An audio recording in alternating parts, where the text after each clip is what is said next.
Assalamualaikum warahmatullahi wabarakatuh. Hai teman-teman semua, apa kabar? Mudah-mudahan teman-teman selalu tetap semangat dan dalam lindungan Allah Subhanahu wa taala.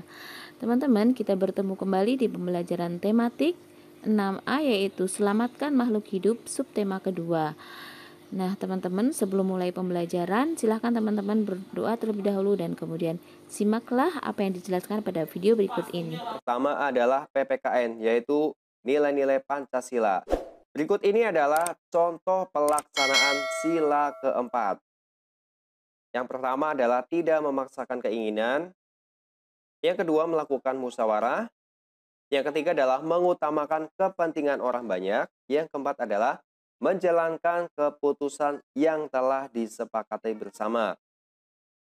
Oke, selanjutnya adalah contoh penerapan sila kelima. Yang pertama adalah harus bersikap adil ya, menghormati hak-hak orang lain, tidak bergaya hidup mewah, tidak merugikan kepentingan orang lain, dan suka bekerja keras. Oke, selanjutnya kita masuk pada materi bahasa Indonesia, yaitu menentukan ide pokok sebuah paragraf. Nah, kalian itu harus membaca keseluruhan isi teks bacaan ya. Kemudian menemukan kalimat utama pada tiap paragraf. Nah, kalimat utama ini biasanya terletak di awal atau di akhir dan bisa di awal dan akhir ya, atau berupa campuran. Nah, kalimat utama ini biasanya diikuti oleh beberapa kalimat penjelas. Kemudian menemukan inti bahasan dari kalimat utama tersebut yang bisa dijadikan gagasan pokok atau ide pokok. Oke, berikutnya saya akan memberikan contoh cara menentukan ide pokok dari suatu paragraf. Oke, saya bacakan ya teksnya. Indonesia mengekspor hasil bumi seperti timah, tembaga, besi, minyak, gas, dan nikel. Selain itu, Indonesia menghasilkan pupuk, tapioka, karet, kopi, kelapa sawit, dan tembakau. Ikan tuna, udang, dan teh juga diekspor ke negara lain. Nah, ide pokoknya kita cari kalimat yang umum ya. Nah, kalimat yang umum itu nih paling atas ya. Kalau kalimat penjelasnya itu mengikuti nih di kalimat berikutnya. Nah, ini adalah barang yang diekspor Indonesia ya. Nih, jadi kalimat utamanya ada di awal paragraf sehingga kita bisa menentukan ide pokoknya ini ada di awal paragraf ini. Barang yang diekspor Indonesia. Selanjutnya ini ada kalimat penjelasnya ya. Oke, berikutnya kita masuk pada materi IPA, yaitu perkembangbiakan secara generatif. Perkembangbiakan secara generatif adalah perkembangbiakan dengan melalui proses perkawinan. Proses perkawinan yang terjadi kemudian akan menghasilkan individu baru berupa anak.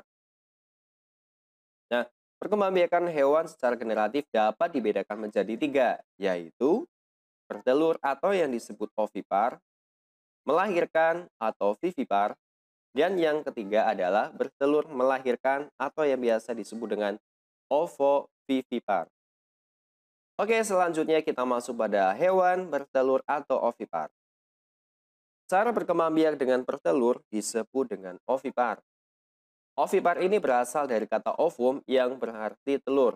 Ovum atau telur ini dihasilkan oleh hewan betina dan akan dibuahi oleh sperma yang dihasilkan oleh hewan jantan.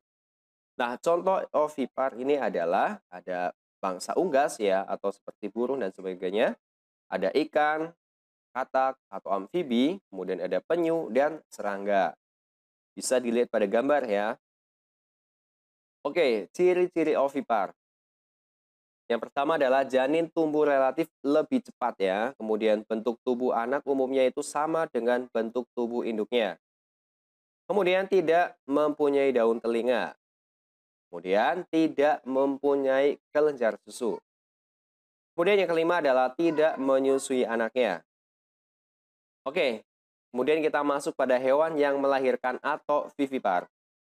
Hewan yang berkembang biak secara melahirkan disebut dengan vivipar. Hewan yang melahirkan ini juga menghasilkan telur. Namun, telur yang dihasilkan itu tidak dibungkus cangkang ya dan tidak dikeluarkan dari dalam tubuh hewan betina. Nah, hewan yang beranak kebanyakan menyusui anaknya. Hewan ini disebut dengan hewan mamalia. Oke, contoh vivipar adalah kerbau, kijang, kucing, ada anjing, kuda, gajah, harimau, kelinci, lumba-lumba, dan paus. Nah, sebutkan 3 contoh vivipar yang ada di lingkungan sekitar rumahmu ya. Oke, ciri-ciri vivipar atau hewan mamalia adalah mempunyai kelenjar susu. Hewan betina menyusui anaknya dan memelihara mereka hingga dewasa. Kemudian mempunyai rahim. Kemudian kulit tubuh hewan umumnya memiliki rambut dan mengandung kelenjar, seperti kelenjar lemak dan keringat. Oke, kita masuk pada hewan bertelur dan melahirkan atau ovovivipar.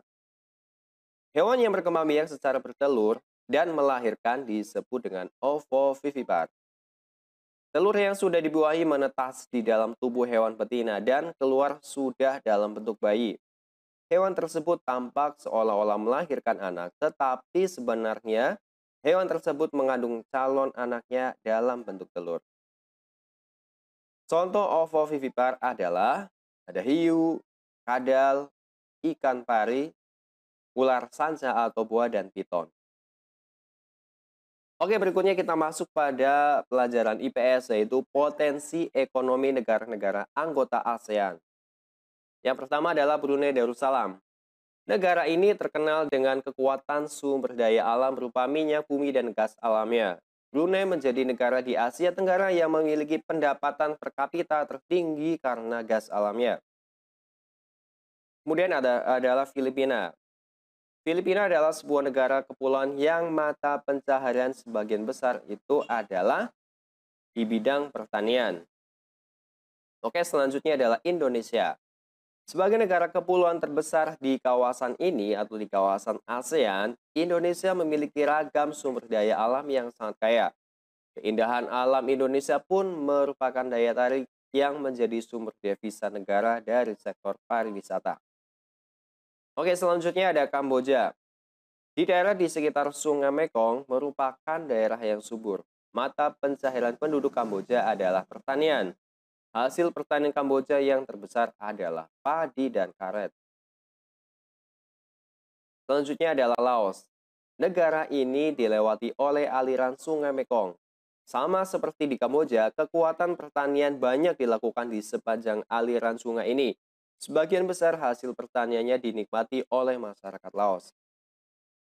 Berikutnya adalah Malaysia. Kegiatan ekonomi utama penduduknya adalah di bidang pertanian, pertambangan, dan perindustrian. Berikutnya adalah Myanmar.